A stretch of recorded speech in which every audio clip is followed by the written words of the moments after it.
Right. Uh, One of the neighbors' cats just walked into my room. Uh, Pretty interesting. I think there's good vibes in here. So what's day 13, 14? I should really find out which day. Really solid day today.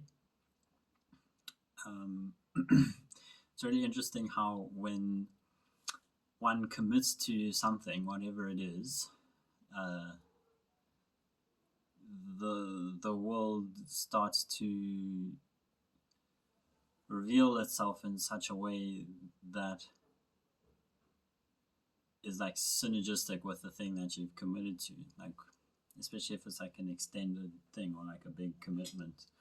So for example, the book that I'm reading at the moment, Becoming Supernatural by Joe Dispenza. um, when I started reading it, I just uh, like broke down into tears. I was just really struck by.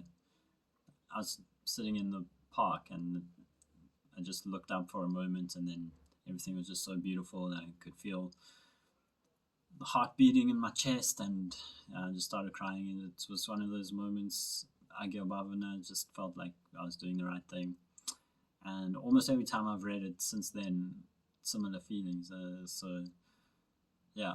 Anyway, committed to reading that, and like little things have been coming through.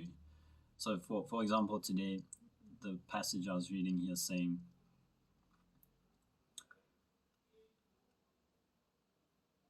he was relaying a story about how he was considering quitting what he was doing because there was just trouble and he wanted to live a simpler life, and then he got the message that he shouldn't do that and he should carry on.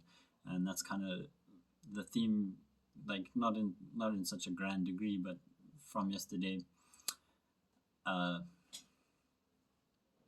For my movement practice, I was just in a lot of pain and stuff, and I thought, like, am I doing the right thing, the right type of movements? Maybe I must just stop, focus on other kinds of things. I'm really wanting to make an offering, hopefully one that will provide financial remuneration for me in the field of movement, because I've spent like a decade and a half practicing, and so I have stuff to share in that realm. But then if I can't even move my body anymore, I was just doubting whether I should do that anyway. So I decided to do it, and it was really an amazing session today. Still in pain, but not as much, and little. I was just a lot more present, a lot more in the body, a lot slower, a lot more gentle, a lot more listening. All the usual things, but you know how we um, fool ourselves. And so the other thing was, yeah, the other message from the book was like, don't, when you have a peak experience, like it's the worst thing to then like try to recreate the thing. It's so almost inevitable. Hey, kitty. Yeah. What is this guy doing?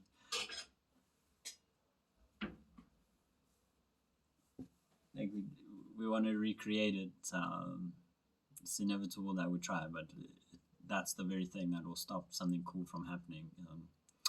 It's about staying open and really present and with the now, and no expectations, and letting it unfold how it wants to unfold, because that's how the magical thing happened in the first place. So why are you trying to make something happen now?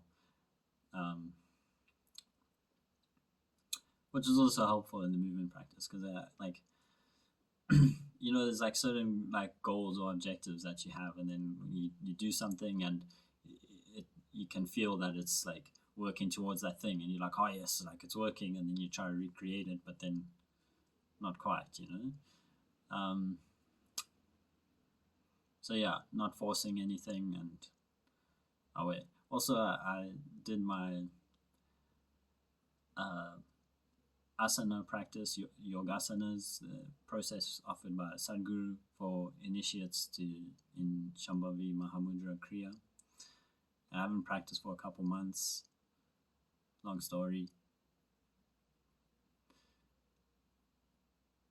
And I've been able to start again, but then like been avoiding and resistant, and anyway I felt that I should do it for quite some time, and I finally did it this morning, and it was exactly what was needed.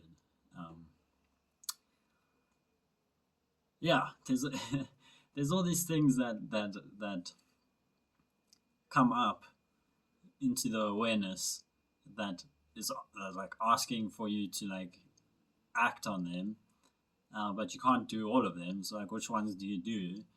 And I think it's quite an art picking the ones that are like the ones, you know, like for example, the book. There's many books that I'm wanting to read, but I chose this one, and then it was really the right thing. And I know that because how it feels experientially and how much meaning is manifesting in my life while I'm reading the thing. And there's no like method that one would be able to maybe there is, but essentially it's a very natural thing. Just like listen to what the soul is asking for, and then even when I say that, it's like what does that mean, and how, and very individual process. I think this is like everyone's got to figure it out for themselves.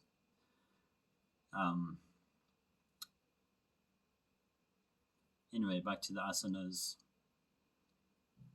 A lot of trauma held in my body, and I think that's part of the reason why I've been in a lot of pain when I've been moving and not releasing the trauma. So it really relaxed the whole system, and the left side of my body came alive again, and I felt stuff being released, like bad air, kind of whatever. And I was just being really light and joyful and energetic all day, because I don't have that weight anymore, and I've been really tired and sleeping way more than I would like ideally want to, and then not being able to sleep at night and quite dysregulated and stuff like that. But I've had tons of energy today. So fuck yeah, let's keep going.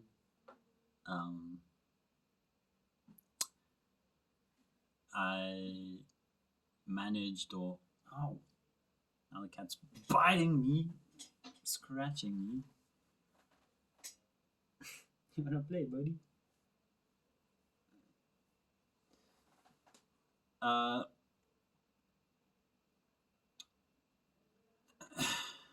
Yeah, finish it off now.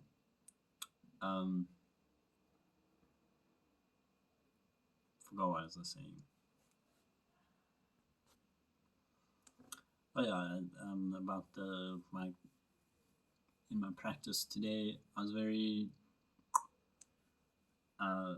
what's that word, like I managed with like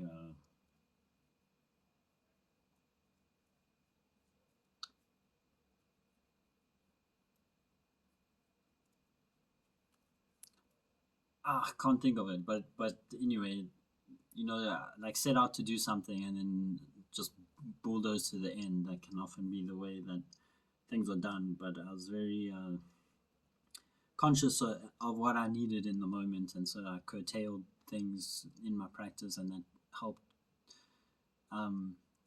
for things not to get too intense, and then the body starts breaking apart. And I think that's really the way forward, to slowly build the capacity of the nervous system again as it restructures and becomes more capable.